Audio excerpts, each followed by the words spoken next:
దగ్గర నుంచి ఎన్ని తంతులు చేశారు, ప్రజాస్వామ్యాన్ని ఎంత అపహాస్యం చేశారు. అంటే కాకి చొక్కాలని లాఠీలను అడ్డం పెట్టుకుని, అంటే తొత్తులుగా మారినటువంటి కొంతమంది అధికారుల్ని అడ్డం పెట్టుకుని, పోలీసు వ్యవస్థను అడ్డం పెట్టి ఏ రకంగా ప్రజాస్వామ్యాన్ని కొంతమంది కాకి బూట్ల కింద ఏ రకంగా నలిపివేశారో, ఛిద్రం చేశారో ప్రజాస్వామ్యాన్ని మనం చూసాం. ఆఖరికి ఎన్నికల కమిషన్ కూడా అంటే బ్రహ్మాండంగా చదువుకుని ఐఏఎస్లు పాస్ అయి రాష్ట్రంలో ఐఏఎస్లో అత్యున్నత పదవులు కూడా అనుభవించి, అంటే ఈ వెలగబెట్టినటువంటి అంటే సమాజానికి దిక్సూచిగా, సమాజానికి మార్గదర్శిలుగా జీవించాల్సినటువంటి కొంతమంది, అంటే మీరు వ్యాపారాలు చేసుకుంటే మీ ఇష్టం, లేదా మీరు వ్యవసాయం చేసుకుని బతికితే మీ ఇష్టం, కానీ ఇవి వ్యవస్థని బాగు చేయాల్సినటువంటి, లేదా ఈ సమాజానికి ప్రపంచానికి మార్గదర్శులుగా బతకాల్సినటువంటి ఎన్నికల విధుల్లో ఉన్నటువంటి ఈ కొంతమంది అధికారులు ఈ రకంగా తగలబడితే అసలు ప్రజాస్వామ్యాన్ని ఏం చేద్దామని వీళ్ళు ఈ రాష్ట్రానికి, ఈ దేశానికి, ప్రపంచానికి, ప్రపంచంలో భారతదేశంలో ప్రజాస్వామ్యం చాలా గొప్పగా విరాజిల్లుతుంది, ఎన్నికలు ప్రజాస్వామ్యబద్ధంగా జరుగుతాయని మనందరం కూడా జబ్బలు జరుచుకుంటూ ఉంటాం బయట మిగతా దేశాలతో పోలుస్తూ. ఇదివరకు బీహార్ని ఇంకొక రాష్ట్రాన్ని వేలుపెట్టి చూపించి అందరం మాట్లాడేవాళ్ళు పాత రోజుల్లో. అక్కడ ఎన్నికలు జరగవు సరిగ్గా, ప్రజాస్వామ్యం బతకదు, తుపాకీ రాజ్యం నడుస్తుంది, కాకీల క్రీనీడలో ప్రజాస్వామ్యం అక్కడ బతికే పరిస్థితి లేదు అనేటువంటి అనేక పుంకాలుగా మనకు నీతులు చెప్పేటువంటి పేపర్లు రాశాయి. కానీ వాళ్ళ చూసాం ఎన్నికల్ని ఏ రకంగా అపహాస్యం చేస్తూ వస్తూ. అసలు ఓటర్ అనేవాడు ఎవరైతే పులివెందుల రూరల్ మండలంలో ఉన్నటువంటి 5 గ్రామాల్లో ఓటర్ అంటే ఓటు హక్కు కలిగినటువంటి ఓటరు పోలింగ్ స్టేషన్కి వెళ్లకుండా ఎన్నికల ప్రక్రియ పూర్తి చేస్తారు.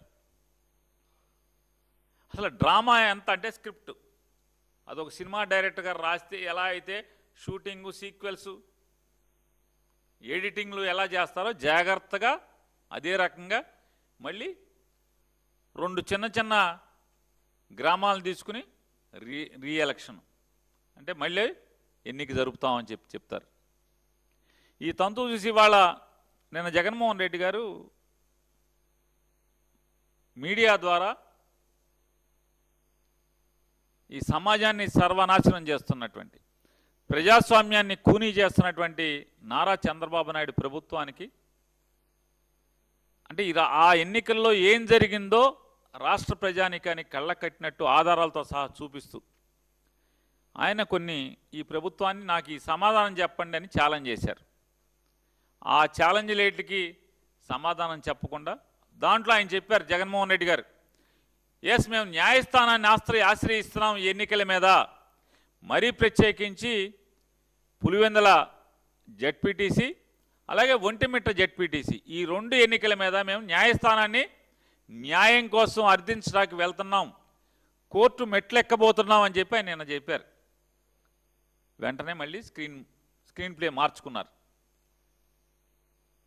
అంటే పులివెందుల జెడ్పీటీసీ ఎలక్షన్ ఒకే రౌండ్లో మొత్తం కౌంటింగ్ అయిపోవాలంట. అంటే కోర్టు తలుపులు తెరిచేప్పటికీ, కోర్టు తాళాలు తీసి బూజు దులిపి జడ్జి గారు కుర్చీలో కూర్చునేప్పటికీ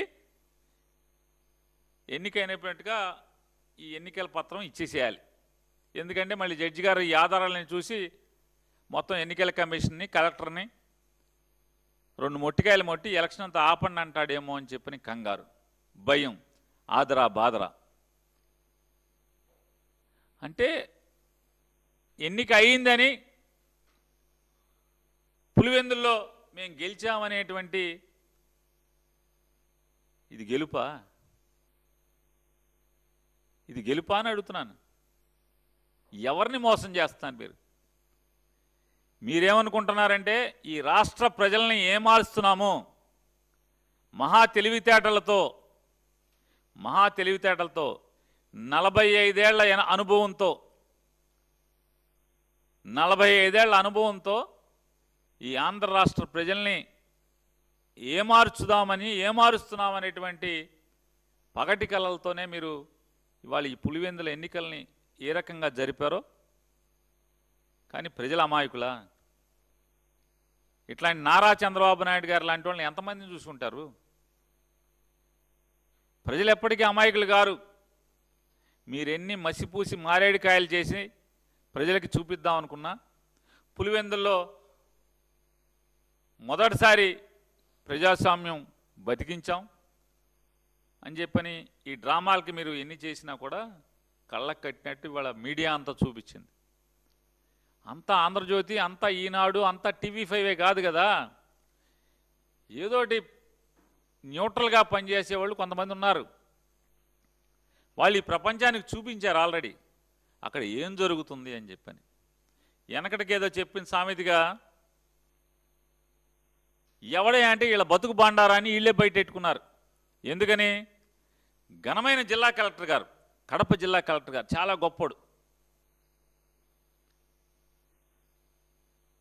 అద్భుతంగా ప్రజాస్వామ్యబద్ధంగా మేము ఎన్నికలు జరుపుతున్నాం, స్వేచ్ఛాయుతమైన వాతావరణంలో ఎన్నికలు జరుపుతున్నాం అని చెప్పనేటువంటి డ్రామా మాటలు చెప్తూ ఒక్కటంటే ఒక్క మీడియాని కూడా ఎన్నికల సరళిని, ఓటింగ్ లైన్లని, పోలింగ్ బూతుల్లోకి వెళ్ళటానికి కానీ ఏ మీడియాకి అనుమతి ఇవ్వకుండా వాళ్ళే ఒక కిరాయికి మాట్లాడుకునే డబ్బులకి ఒక సొంత ప్రైవేట్ ఫోటోగ్రాఫర్ని, వీడియోగ్రాఫర్ని పెట్టుకుని వాళ్లే తీసి వాళ్లే బయటికి ఇచ్చారు. వాళ్ళ చేత్తో వాళ్ళ పాపమే పండించుకున్నారు. ఇవాళ ఈ దొంగలు దొరికింది ఎట్లాగా? ఈ ప్రజాస్వామ్యం అనేటువంటి గొప్ప ఆలయంలో, ఈ గుళ్ళో, ప్రజాస్వామ్యం అనేటువంటి గొప్ప గుళ్ళో దొంగలు ఎవడయ్యా అంటే వీళ్ళే ఈ దొంగతనం చేస్తా వీళ్ళు ఇచ్చినటువంటి సీసీ ఫుటేజీలు, వీళ్ళు ఇచ్చినటువంటి ఫోటోల్లోనే వీళ్ళు దొంగలు దొరికారు. ఆదరా బాదరా లెక్కింపు అయిపోయింది, ఎలక్షన్ అయిపోయింది, గెలిచేశాం. దాంట్లో ఇక తంతు మామూలుగా లేదు, చాలా చాలా తంతులు చేశారు.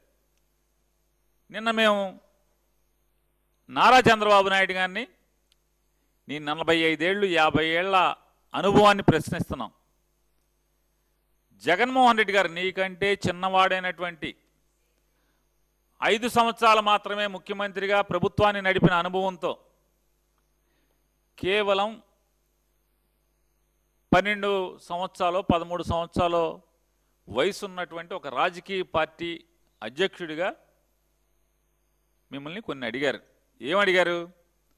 అయ్యా ఎన్నికలు జరిగిన తంతంతా కూడా సీసీ ఫుటేజీల్ని సమాజానికి ఇవ్వండి, మీడియా ప్రపంచానికి ఇవ్వండి, రాజకీయ పార్టీగా ఆ ఎన్నికల్లో పోటీ చేసినటువంటి అభ్యర్థులకు ఇవ్వండి, వెబ్కాస్టింగ్ ఇవ్వండి, వెబ్కాస్టింగ్ జరిగినటువంటి తీరు మొత్తాన్ని, ఆ రికార్డ్స్ అన్ని ఇవ్వండి అని చెప్పని ఆయన నిన్ను అడిగారు. ఎందుకు ఇవ్వరు అని అడుగుతున్నాను. ఎన్నికల కమిషన్ కూడా మేము ప్రశ్నిస్తున్నాం. ఎందుకు మీకు భయం? నిజంగా మీరు ధర్మబద్ధంగా, పారదర్శకంగా, శాంతియుతంగా, నిష్పక్షపాతంగా, ప్రజాస్వామ్యబద్ధంగా ఎన్నిక జరుపుంటే ఈ రాష్ట్ర ఎన్నికల కమిషనర్ కానీ లేదా జిల్లా కలెక్టర్ కానీ ఎన్నికల బాధ్యతలు నిర్వహించినటువంటి జిల్లా కలెక్టర్ కానీ ఆ వెబ్కాస్టింగ్ లేదా సీసీ ఫుటేజీలు కానీ ప్రపంచానికి ఎందుకు ఇవ్వరు? భయం. మీకు భయం. భయం కాబట్టి ఎవరు దాచుకుంటారు. ఇవ్వాలి కదా. నిజంగా మీరు చాలా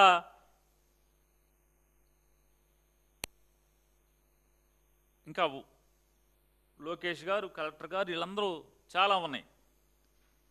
మన జిల్లా కలెక్టర్ గారి బండారం ఏంటయ్యా అంటే, ఆయన బండారం మాట్లాడే ముందు ఒక్కసారి జగన్మోహన్ రెడ్డి గారు మిమ్మల్ని కొన్ని ప్రశ్నలు, అంటే మాకు ఈ సమాచారం ఇవ్వగలరా మీరు, నేను ఛాలెంజ్ చేస్తున్నానని చెప్పారు. జగన్మోహన్ రెడ్డి గారు అడిగేటువంటి సమాచారంలో సాక్షాత్తు జిల్లా కలెక్టర్ రెండు చేతులు ఆయన జేబుల్లో పెట్టుకుని స్టైల్గా టక్కు చేసుకుని చొక్కాని ప్యాంట్లోకి తోసి 2 చేతులు జేబుల్లో పెట్టి ఆయన ఓటింగ్ పరిశీలిస్తుంటే ఆ నుంచున్న వాళ్ళు ఎవడో జగన్మోహన్ రెడ్డి గారు